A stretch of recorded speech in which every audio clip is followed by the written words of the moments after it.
নমস্কাৰ, sunrise multi farming centre YouTube চেনেলত মই মানৱজ্যোতি কলিতা আপোনালোকক স্বাগতম জনাইছোঁ। আজি আমি উপস্থিত আছোঁ নলবাৰী জিলাৰ পৰিমিতা শৰ্মাৰ বাসগৃহত আৰু তেখেতৰ ছাগলী ফাৰ্ম এখন আছে। আমি সেই ছাগলী ফাৰ্মখন আমি আপোনালোকক দেখাবলৈ আগবাঢ়িছোঁ। এই ছাগলী ফাৰ্মখন তেখেতে খুব সযতনে বিজ্ঞানসন্মত পদ্ধতিৰে তেখেতে যোৱা প্ৰায় 5 বছৰে ধৰি তেওঁ এই ব্যৱসায়টো কৰি আছে। ইয়াৰ জৰিয়তে তেখেতে ইয়াৰ স্থানীয় মানুহসকলো এই ছাগলী প্ৰতিপালনৰ এটা সজাগতা সৃষ্টি কৰিছে। এই ব্যৱসায়টোক আগবঢ়াই নি এটা নিবনুৱাসকলকো এটা মেছেজ দিবলৈ, নিবনুৱাসকলকো এটা সংস্থাপনৰ বাট দেখুৱাই দিবলৈ তেখেতে এটা প্ৰচেষ্টা অব্যাহত ৰাখিছে। আহকচোন দৰ্শকসকল, আজি তেখেতৰ সৈতে আমি কথা পাতোঁ আৰু ছাগলীনো কেনেকৈ প্ৰতিপালন কৰিব লাগে আৰু ছাগলী প্ৰতিপালন কৰি কেনেকৈ লাভান্বিত হ'ব পাৰি তাৰ সন্দৰ্ভত আমি সবিশেষ কথা পাতোঁ। বাইদেউ, আপুনি কিমান চনমানৰ পৰা এইটো কাম কৰি আহিছে ছাগলীৰ? মইতো 2017 চন মানৰ পৰাই কৰি আছো ছাগলীৰ ফাৰ্মটো। এতিয়া আপোনাৰ তাত কিমানমান ছাগলী আছে? এতিয়া মোৰ তাত 50 আছে ছাগলী। 50 আছে। আপোনাৰ তাত কি ছাগলী আছে? আমাৰ এইটো দুটা চিৰহি আছে। এইটো এটা চিৰহি হয়। তাৰপিছত গুজৰি আছে, এইবিলাক এনেকুৱা হয়। আৰু কোটা আছে, কোটা এইটো হয়। আৰু প্লাছ আমাৰ লোকেল ছাগলী আছে, এইবিলাক লোকেল ছাগলী। আৰু মতা মাইকীৰ অনুপাত কেনেকৈ ৰাখিছে আপুনি? মতা মাইকী মানে একচুৱেলি এইখিনি আমাৰ চেলিঙৰ কাৰণে আছে। ইয়াতেতো আমাৰ মিক্স হৈ আছে মেল ফিমেলখিনি। আৰু নেক্সট আমাৰ ব্ৰিডিং ইউনিট এটা আছে, তাত আমাৰ বেলেগ ব্ৰিডিঙৰ কাৰণেহে মতা মাইকীৰ অনুপাতটো আপুনি বিজ্ঞানসন্মতভাৱে আপুনি ৰাখে। দৰ্শকসকল, আমাৰ লগত এয়া বাইদেউৰ স্বামীও আছে। তেখেতে বাইদেউৰ লগত একেলগে ছাগলী প্ৰতিপালনৰ সন্দৰ্ভত সহায় সহযোগিতা কৰি আহিছে। দাদা, আপোনাক আমাৰ চেনেললৈ স্বাগতম জনাইছোঁ। আপোনালোকে এই দৰ্শকসকলৰ সহায় হোৱাকৈ এই ছাগলীসমূহক কোনটো কি ব্ৰীডৰ আপোনালোকে এবাৰ বুজাই ক'ব নেকি? চিৰহি ব্ৰীড, এইটো ৰাজস্থানৰ হয়। কেনেকৈ চিনাক্ত কৰিব পাৰি ইয়াক? চিৰহি ব্ৰীডটো আপোনাৰ এনেকুৱা পহৰা পুখুৰী আহিব, তাৰপাছত কাণটো অলপ লম্বা হ'ব। এইটো হৈছে কোটা জিলা, ৰাজস্থানৰ কোটা জিলাৰ কোটা ছাগলী বুলি কয়। ইয়াৰ কাণখন খুব লম্বা হয় আৰু শিংবোৰ খুব ধুনীয়া হয়, এনেকৈ ওপৰমুৱাকৈ আহি যায়। এইটো ছাগলী আপোনাৰ বকৰীদৰ সময়ত খুব মানে মানুহে বিচাৰে। শিংটো কি হয়? শিংটো এনেকৈ ঘূৰি ঘূৰি ওপৰমুৱাকৈ আহে। বাকী এইটো আমাৰ লোকেল আছে। লোকেলটো আমি সেইকাৰণে ৰাখিছোঁ যে আমাৰ এইটো থলুৱা প্ৰজাতি, ইয়াক এই মতাৰ লগত লগ কৰি কিনে ক্ৰচিং কৰি তাৰ পোৱালিটো যাতে উন্নত কৰিব পাৰোঁ। আৰু আমাৰ লোকেল ছাগলীখিনি জেনেৰেলি সৰু হয়, চাপৰ হয় জেনেটিক কাৰণত। এই মতাৰ লগত লগ কৰিলে এনেকুৱা ৰিজাল্ট আহিব। এইটো এটা ক্ৰছ পোৱালি হয়। সেইটো আমাৰ থলুৱা ছাগলীৰ লগত মানে ক্ৰছ কৰাৰ পিছত যিটো ফলাফল পোৱালি খুব ধুনীয়াকৈ আহিছে। সেইটো F1 বুলি কয়। এইটো এটা গুজৰি ছাগলী হয়, এইটো ৰাজস্থানৰে হয়। ইয়াৰ মুখখন বগা হয়, ভৰি চাৰিখন বগা হয় আৰু পেটত অলপ বগা চিহ্ন থাকে। এইটো গুজৰি প্ৰজাতিৰ ছাগলীৰ চিন। আৰু আপোনালোকে স্থানীয় ছাগলীৰ বিপৰীতে আপোনালোকে বাহিৰৰ ছাগলীৰ ব্ৰীডসমূহ আনিছে, আনি প্ৰতিপালন কৰিছে। ইয়াৰ কাৰণটো কি? প্ৰকৃত কাৰণটো কি? প্ৰকৃত কাৰণটো এইটোৱে, আমাৰ অসমৰ যিটো ছাগলী আছে সেইটো কোনেও ব্যৱসায়িক ভিত্তিত কৰা নাছিল আগতে। ঘৰত থলুৱাভাৱে আমি ৰাখিছিলোঁ, যাৰ ফলত কি হৈছিল, তাৰ জেনেটিক প্ৰব্লেমৰ কাৰণে আমাৰ ব্ৰীডটো সৰু হৈ হৈ গৈ আছিল, প্লাছ তাৰ মাংসৰ ৱেটটো কমি গৈছিল, বেমাৰ আজাৰটো বেছি হৈছিল। তো এতিয়া আমি বাহিৰৰ ছাগলী এইকাৰণে আনিছোঁ যাতে আমাৰ লোকেল ব্ৰীডৰ লগত ক্ৰছ কৰি আমি তাৰ মানদণ্ডটো, জেনেটিক মানদণ্ডটো উন্নত কৰিব পাৰোঁ। আপোনালোকৰ এই ফাৰ্মখনত ছাগলী প্ৰতিপালনৰ সময়ত কি কি অসুবিধাৰ সন্মুখীন হৈছে, কি কি বেমাৰ আজাৰ ছাগলীসমূহৰ আছে, আৰু আপোনালোকে এই বেমাৰ আজাৰসমূহ নিৰাময়ৰ পূৰ্বেই কি কি ভেকচিন প্ৰয়োগ কৰিব লগা হয়, সেই সন্দৰ্ভত অকণমান আমাৰ দৰ্শকসকলক জনাবচোন। ছাগলীৰ বেমাৰটো মেইনলি আপোনাৰ হয় মানে সেইৰ কাৰণে, ছাগলীৰ পেচাবত খুব বেছি এমনিয়া থাকে। তো সেইকাৰণে আমাৰ ঘৰটো ওখ কৰিব লাগে। ওখ কৰিলে পেচাবটো তলত পৰি যায়, তেতিয়া তাৰ 80% বেমাৰ কমি থাকে। যিটো চৰ্দি জ্বৰৰ প্ৰব্লেম থাকে ছাগলীৰ, সেইটো কমি থাকে। প্লাছ ইয়াৰ 3টা মাৰাত্মক ব্যাধি আছে। এটা হৈছে PPR বুলি কয়। সেই PPRটো আমি বছৰত এবাৰকৈ ভেকচিনেশ্যন কৰি দিওঁ প্ৰতি ছাগলীতে। তাৰপিছত আৰু এটা বেমাৰ আহে আপোনাৰ FMD বুলি কয়, ফুট মাউথ ডিজিজ। সেইটোৰো আমি ভেকচিনেশ্যন কৰাই ৰাখোঁ। তো এইকেইটা যদি আপুনি ভেকচিনেশ্যন কৰাই ৰাখে, তেতিয়া হোৱাৰ চান্সটো আপোনাৰ বহুতখিনি কমি থাকে। আৰু ভেকচিনেশ্যনটো কেতিয়া, মানে বছৰত এবাৰে কৰে? বছৰত এবাৰ কৰোঁ। জানুৱাৰী মাহত আমি PPR কৰোঁ আৰু ফেব্ৰুৱাৰী মাৰ্চ মাহত আমি FMD কৰি দিওঁ। জানুৱাৰী ফেব্ৰুৱাৰীত কৰাৰ কিবা কাৰণ আছে নে? জানুৱাৰী মাহত মানে PPR হোৱাৰ চান্সটো বেছি থাকে, মানে ঠাণ্ডাৰ সময়ত কৰিলে। আৰু বছৰত এবাৰ কৰিলে হৈ যাব? এবাৰ কৰিলে হৈ যায়। PPR আৰু FMDৰে আপোনালোকে ভেকচিনেশ্যনটো কৰে? পেলুটো হ'ব পাৰে, কিন্তু পেলুটোৰ কাৰণে আমি 3 মাহৰ মূৰে মূৰে তাক ডিৱাৰ্মিং কৰাই থাকোঁ। আৰু পেলু যেতিয়া ডিৱাৰ্মিং কৰোৱা হয় তেতিয়া লগে লগে একেবাৰে লিভাৰ টনিকটো দিব লাগে, কাৰণ পেলু দৰৱটো খোৱালে লিভাৰটো খুব দুৰ্বল হয়। ইহঁতক আপোনালোকে কি খানা প্ৰদান কৰে? ইহঁতক আমি ৰাতিপুৱাৰ পৰা খেৰ দিওঁ, ধান খেৰ দিওঁ।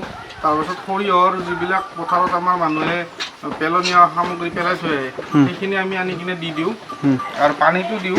এটা সময়ত আমি ঘাঁহ দিওঁ।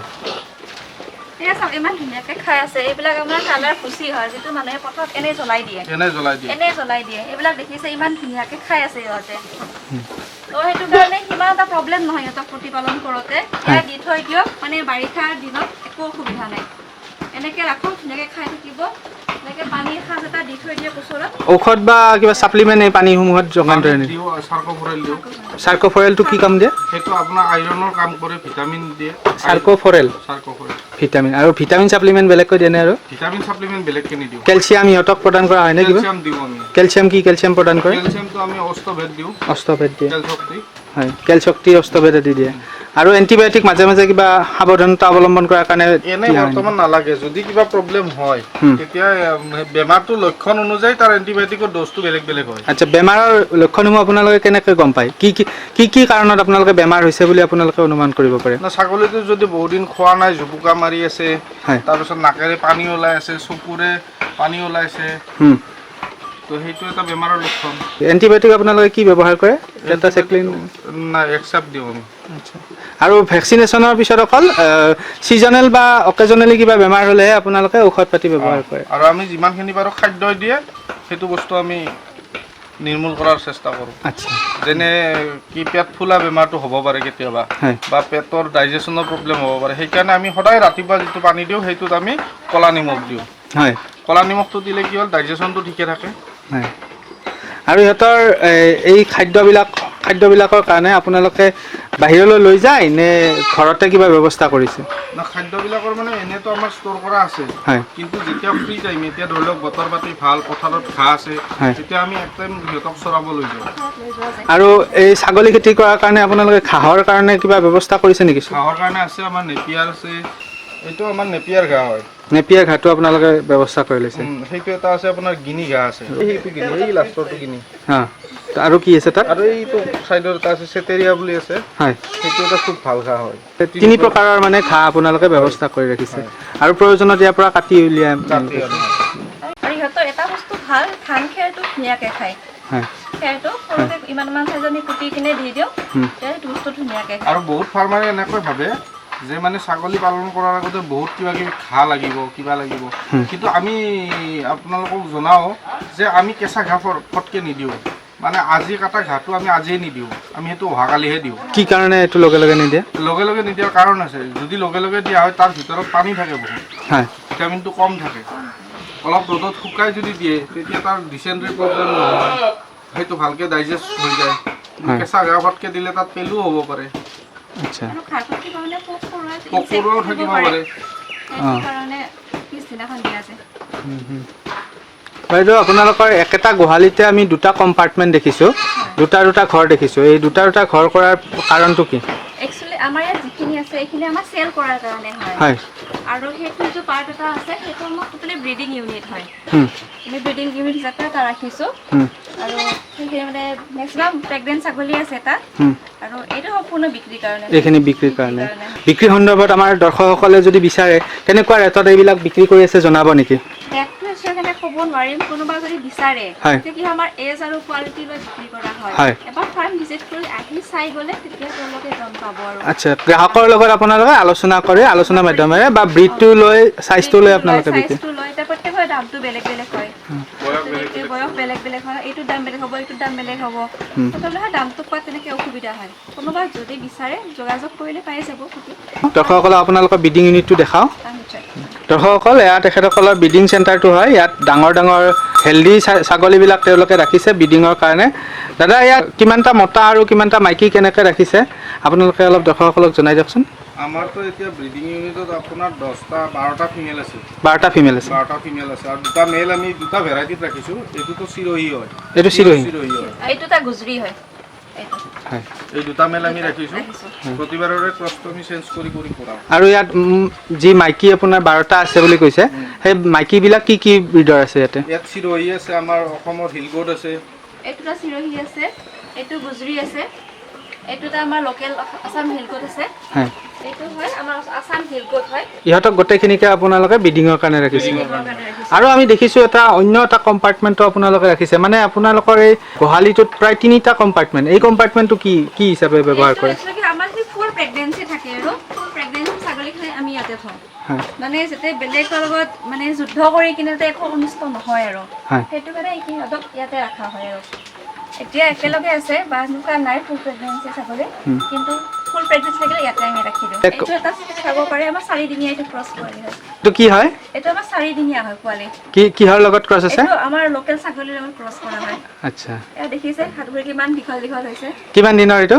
4 দিনৰ 4 দিনৰ আপোনালোকে এই যিবিলাক ছাগলী ৰাখিছে এইবিলাক অকল মাংসৰ কাৰণে ৰাখিছে নে আৰু বেলেগ কিবা উদ্দেশ্য আছে বা বেলেগ আপোনালোকে ধৰক গাখীৰ উৎপাদন হয় গাখীৰটো ইয়াৰ পৰা প্ৰডাকশ্যন হয় আৰু ইহঁতৰ গাখীৰটো খুব ভাল হয় একজনী ছাগলীয়ে 1.5 পৰা 2 লিটাৰ গাখীৰ দিয়ে গাখীৰটো কি দামত বিকে আপোনালোকে গাখীৰটো আমাৰ পৰা পুৰবী ডায়েৰীয়ে 50 টকা লিটাৰকৈ লৈ যায় মানে গৰুৰ গাখীৰৰ দৰে দাম আপোনালোকৰ গৰুৰ গাখীৰৰ দৰে এইখন এখন সম্ভাৱনাপূৰ্ণ বজাৰ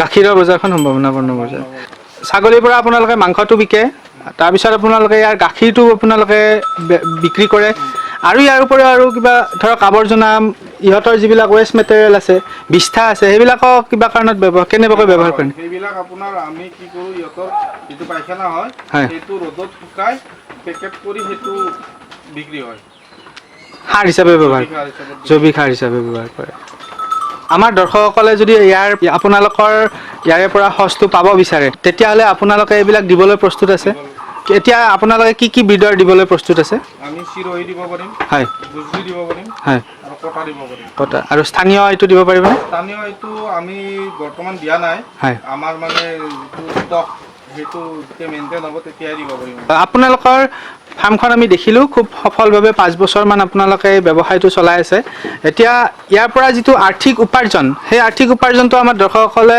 জানিব লাগিব আৰ্থিক উপাৰ্জন কেনেকুৱা ধৰণে হয় আপোনালোকৰ প্ৰায় 50টা ছাগলী আছে তাৰ পৰা আপোনালোকে কেনেধৰণে এই উপাৰ্জনটো কৰিব পাৰে সেই সন্দৰ্ভত অকণমান দৰ্শকসকলক জনাওকচোন ছাগলীটো আপোনাৰ আগৰ দিনত দুখীয়া মানুহৰ গাই গৰু বুলি কৈছিল হয় গতিকে ইয়াৰ উপাৰ্জন খুবেই ভাল কোনোবা নিবনুৱাই যদি কৰিব বিচাৰে কাৰণ বৈজ্ঞানিক ভিত্তিত ফাৰ্ম তেতিয়াহ'লে তেওঁ ঘৰতে থাকি এটা ভাল আৰ্নিং কৰি তেওঁৰ লগতে তেওঁৰ পৰিয়ালটোকো স্বাৱলম্বিতাৰ দিশে আগুৱাই নিব পাৰিব ছাগলীয়ে আপোনাৰ 8 মাহত পোৱালি দিয়ে হয় তো 2 বছৰত আপোনাৰ 3বাৰ পোৱালি দিব 2 বছৰত 3বাৰ দিয়ে 3বাৰ পোৱালি দিব 2 বছৰত আপোনাৰ 3বাৰ পোৱালি দিলে হয় তো প্ৰতিবাৰতে দুটাকে যদি এজনী ছাগলীৰ পৰা পায় তেতিয়াহ'লে 6টা পোৱালি পালে আপুনি হয় 6টা পোৱালি দুটা আপুনি মৰ্টেলিটিত ধৰিলে 4টা থাকিলে হয় তো 4টা যদি আপোনাৰ থাকি গ'ল তেতিয়াহ'লে 4টা পোৱালি বিক্ৰী কৰি আপুনি ভাল এটা ইনকাম পাব দাদা আপোনালোকৰ 2 বছৰত ধৰক এটা মাইকী ছাগলীৰ পৰা প্ৰায় 4টামান বাচিলে ধৰি লোৱা হ'ল 4টা পোৱালি বাচিলে সেই 4টাৰ পৰা আপোনালোকে এভাৰেজ কওক যিহেতু প্ৰতিটো ছাগলীয়ে আপোনাৰ একে সমান নহ'ব পাৰে বা কেতিয়াবা কিছুমান ছাগলী আপোনাৰ ফাৰ্মত 50টা ছাগলীৰ পৰা গোটেইখিনি মাইকীয়ে পোৱালি দিয়ালে ধৰক 30টা ছাগলী বা 20টা ছাগলী মাইকীয়ে যদি পোৱালি দিয়ে একে সময়তে চববিলাকৰ পোৱালি নজগে গতিকে সৰু ডাঙৰ থাকিব বা কেতিয়াবা আপোনাৰ মাৰ্কেটৰ দামবিলাক কম বেছি থাকিব তথাপিতো আপোনালোকে এভাৰেজ এটা ছাগলীত কিমানমান টকাকৈ বিক্ৰী কৰিব পাৰে বুলি আপোনালোকৰ যোৱা 5 বছৰৰ অভিজ্ঞতাৰ পৰা হৈছে মিনিমাম আপুনি 12,000 টকাকৈ বিক্ৰী কৰিব পাৰে একদম সৰু পোৱালি এভাৰেজ এটা ধৰিছে এভাৰেজ ধৰি দিছোঁ হয় তো এভাৰেজ 12,000কে যদি আপুনি বিক্ৰী কৰে 4টা পোৱালিত আপুনি 48,000 টকা পালে 48,000 ৰাউণ্ড ফিগাৰ বুলি ক'লে ধৰক 50,000 টকা এটা হয় এটা একজনী ছাগলী আপোনাক 2 বছৰত দিলে 50,000 টকা দিলে মানে বছৰেকত তাই 25,000কে দিলে মানে বছৰেকত 25,000 একজনে দিলে আৰু আপোনালোকৰ ইয়াত প্ৰায় 50টা ছাগলী আছে তাৰ ভিতৰত ধৰক আপোনালোকৰ ইয়াত ব্ৰিডিঙৰ কাৰণে মাইকী 12টা আছে গতিকে 12টাৰ যদি 10টাও আমি ছাকচেছফুল বুলি ধৰোঁ